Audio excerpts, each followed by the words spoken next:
enw i yw Harry a dwi'n gweithio yn yr amgueddfa a'r prosiect o'r enw Codi i'r Wyneb.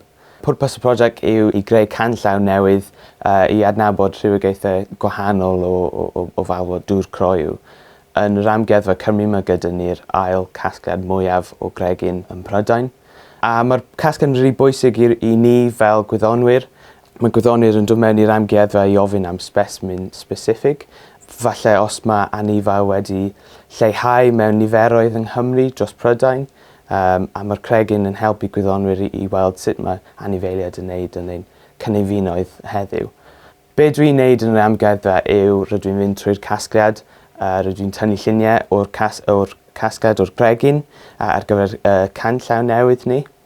Un o'r swyddi mae fi a Ben wedi fod yn neud ar y prosiect yw rydyn ni wedi fod yn gweithio ar DNA i edrych ar sut mae'r anifeiliaid yma yn gwahanol ar molecular structures.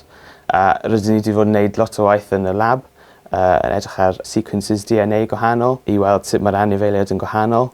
Neithiwr wnaethon ni digwyddiad yn yr amgueddfa, oedd e'n siawns rili dda i allu weithio gyda'r cyhoedd, i allu siarad i bobl am malwod Dŵr Croyw a'r fath o falwod maen nhw'n ffeindio yn y gardd. Pwrpas y prosiect yw i gael bobl i fynd mas, i edrych yn y pwll, yn yr ardd, i edrych mewn afon, i edrych mewn llyn am malwod bach fysach chi ddim yn gallu gweld fel arfer. Hefyd dros y flwyddyn diwetha, rydw i wedi fod yn trio cyfieithu rai o'r enwau'r malwod i gael enw Cymraeg traddodiadol fel ar gyfer nerite sy'n ni'n ffeindio mewn afonydd yng Nghymru. Nes i ffeindio mas mae enw traddodiadol yw'r cregyn neidr, sef y snake shells. Rhyw fath o hanes o'n i ddim yn gwybod cyn y prosiect yma. The project's a partnership project involving lots of different organisations, the Conchological Society of Great Britain and Ireland, the Malacological Society of London, the Freshwater Habitats Trust, and it's funded by the National Loteri Heritage Fund.